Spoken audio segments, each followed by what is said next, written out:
తెలంగాణ నిప్పుల కొలిమిలా మారుతుంది. మెదక్ జిల్లాలో 43 డిగ్రీల ఉష్ణోగ్రత నమోదైంది. ఈ సీజన్లో ఇంకా ఎక్కువ ఉష్ణోగ్రత అవుతుందని ఇప్పటికే సోషల్ మీడియాలో మెసేజ్ వైరల్ అవుతుంది.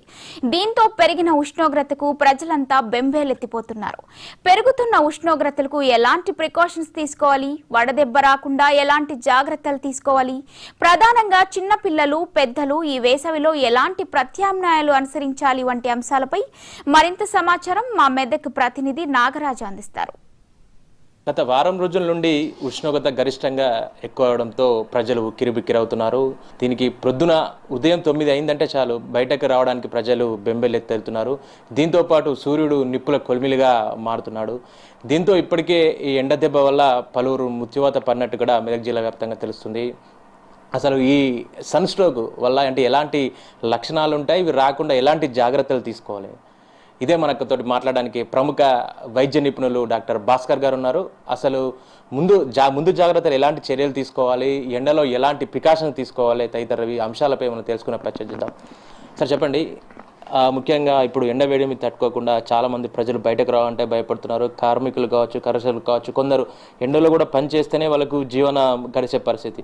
సో ఇలాంటి వాటికి ఎలాంటి ఎండ దెబ్బ పడకుండా ముందస్తుగా చర్యలు ఎలాంటి తీసుకోవాలి? సో ఈ రోజుల్లో ఎండలు ఈ సంవత్సరం చాలా ఎక్కువగా ఉన్నాయి. గరిష్టంగా 45, 46, 47 డిగ్రీ సెంటిగ్రేడ్ వరకు వెళ్తున్నాయి. సో ఎస్పెషల్లీ ఎండలు తట్టుకోవాలంటే ఎక్కువ హైడ్రేషన్ అవసరం. హైడ్రేషన్ అంటే మార్నింగ్ ఉదయం నుండి రాత్రి పడుకునే వరకు మినిమం ఒక 3 to 4 లీటర్ వాటర్ తీసుకోవడం, అది కూడా ఫ్రీక్వెంట్గా తీసుకోవడం అవసరం. So frequency of water is very important. And చాలామంది ఏం చేస్తున్నారంటే ఎండలకి, ఇప్పుడు మాకు రోజు పేషెంట్స్ ఎండ కొడుతుంది, కొద్దిగా ఆల్కహాల్ బేవరేజెస్ తీసుకోవడము, టీ తాగాను, కాఫీ తాగాను అని చెప్తున్నారు. ఎస్పెషల్లీ బేవరేజెస్ అవాయిడ్ చేయాలి. ఈ బయట ఆల్కహాల్ కానీ, కూల్ డ్రింక్స్ కానీ, ఈ టీ, కాఫీ లాంటివి అవాయిడ్ చేయాలి. ఎస్పెషల్లీ మంచి లిక్విడ్స్ అంటే కోకోనట్ వాటర్ కానీ, లేకపోతే బటర్ మిల్క్ కానీ, జ్యూసెస్ ఏదైనా ఐస్ లేకుండా, ఎక్కువ షుగర్ లేకుండా ఫ్రెష్లీ ప్రిపేర్డ్ జ్యూసెస్ తీసుకోవడము, షుగర్ కేన్ జ్యూస్ తీసుకోవడం, అలాంటి వాటి వల్ల బాడీలో ఎక్కువ ఫుడ్ కన్నా హైడ్రేషన్ ఎక్కువ పోవాలి. సో అలాంటప్పుడు వాళ్ళ ఎండ వేడిమి తట్టుకోగలుగుతూ ఉంటారు.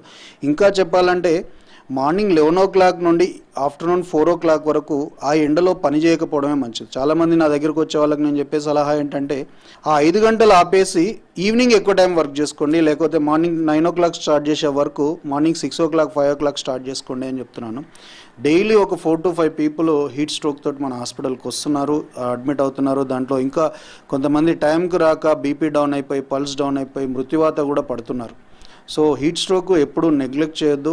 దాని నుండి చాలా జాగ్రత్తలు, హైడ్రేషన్ తీసుకోవడము, ఫ్రూట్స్ ఎక్కువ తీసుకోవడము, వెజిటేబుల్స్ ఆహారం ఎక్కువ తీసుకోవడము, నాన్ వెజ్ మసాలాలు లాంటివి తగ్గించడము, కొంచెం వదులుగా ఉండే బట్టలు వేసుకోవడము, అంటే కొంచెం కాటన్ దుస్తులు, ఇది కొద్ది లూజ్గా ఉండే బట్టలు, ఎస్పెషల్లీ బ్లాక్ కలర్ అలాంటివి కాకుండా వైట్ కలర్ లాంటి బట్టలు వేసుకోవడము, కొంచెం నీడ పట్టునే ఉండడము. Especially old age and children, చాలా ముసలి వాళ్ళు, చిన్నపిల్లలు చాలా హీట్ స్ట్రోక్ వల్నరబుల్గా ఉంటారు. కాబట్టి వాళ్ళు కొంచెం హీట్ స్ట్రోక్ దూరం ఉండాలి. ఇంకా తప్పని పరిస్థితుల్లో బయటకు వెళ్ళాల్సి వస్తే లూజ్గా ఉండే బట్టలు పెట్టుకోవడం, క్యాప్ పెట్టుకోవడము, ఎండ స్క్రాప్ కట్టుకోవడము, చెవులకు, ముక్కుకు, నోటికి ఎండ పోకుండా చూసుకోవడము. ఇంకా sunscreen lotion, at least 30 SPF ఉండే సన్ స్క్రీన్ లోషన్ పెట్టుకోవడము, లాంటి జాగ్రత్తలు తీసుకొని బయటకు వెళ్తే వాళ్ళు మ్యాక్సిమం ఎండ వేడి నుండి తట్టుకొని ఉండే అవకాశం ఉంటుంది.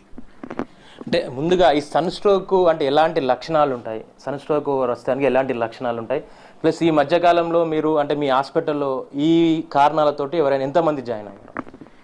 డైలీ మన హాస్పిటల్కు 4 నుండి 5 పేషెంట్లు సన్ స్ట్రోక్ తోటి వస్తున్నారండి. దీంట్లో సన్ స్ట్రోక్ అని ఎలా ఫైండ్ అవుట్ చేస్తామంటే, ఆ రోజు కానీ ముందు రోజు కానీ ఎండకు పోయి వచ్చిన హిస్టరీ ఉంటుంది వాళ్ళకి. నిన్ననో మొన్ననో ఇవాళనో ఎండకు తిరిగి వచ్చిన హిస్టరీ ఉంటుంది. మెల్లిగా కొంచెం ఫీవర్ వస్తుంది, అది ఫీవర్ ఎక్కువ అవుతుంది. దాని తర్వాత నోరు ఎండుకపోతుంది, బాడీ అంతా బాగా నీరసం ఉంటుంది. ఎన్ని వాటర్ తాగినా కానీ నోరంతా ఎండుకపోతుంటుంది, గొంతు ఎండుకపోతుంటుంది, నాలుక తడి ఉండదు. మనం వాళ్ళని చూడగానే డిహైడ్రేషన్లో తెలిసిపోతుంది. కళ్ళు లోపలికి పోతాయి, బాడీ అంతా చాలా నీరసంగా ఉంటుంది, వాళ్ళ యూరిన్ అవుట్పుట్ కూడా తగ్గుతుంది, వాళ్ళ పల్స్ చాలా పెరిగి ఉంటుంది, ట్రైకికార్డియా అంటారు, వాళ్ళ బీపీ కూడా లో ఉంటుంది. వాళ్ళని చూడగానే ఇమీడియట్గా డయాగ్నోస్ చేస్తాం సన్ స్ట్రోక్ అని. వెంటనే వాళ్ళని అడ్మిట్ చేసి వాళ్ళకి కావాల్సిన ఐవీ ఫ్లూయిడ్స్, ఇంజెక్షన్స్, యాంటీబయాటిక్స్ ఇస్తే వాళ్ళు రికవర్ అవుతారు. ఓవరాల్గా అత్యవసర పరిస్థితుల్లో అయితేనే బయటకు రావాలి. ఈ ఎండ తీవ్రతతో చాలా ఇబ్బంది పడుతున్నారు. ముఖ్యంగా ఇటు రసాయనాలు కావచ్చు, అంటే వాటర్ ఎక్కువ తాగడం కావచ్చు, అంటే ప్రికాషన్స్ క్యాప్ కానీ లేక స్కార్ఫ్ కానీ నీడలో తిరగడం మాత్రమే అని దీనికి మాత్రం చెప్తున్నారు. ప్లస్ ఓవరాల్గా అంటే బయటకు రాకపోవడమే మంచిది. ఇప్పటికి మాత్రం చాలా కేసులు మా హాస్పిటల్లో కూడా పలువురు కూడా అడ్మిట్ అయ్యారు అని చెప్తున్నారు. ఓవరాల్గా మాత్రం ఎండను ఉద్దేశించి మాత్రం మీరు అత్యవసర పరిస్థితినే బయటకు రండి. మెయిన్ ముఖ్యంగా ప్రికాషన్స్ వాడండి అని ఇటు డాక్టర్ గారు చెప్తున్నారు. ఇది ఓవరాల్గా పరిస్థితి. వీడియో జర్నలిస్ట్ దర్శన్తో నాగరాజు, మెదక్ నుండి.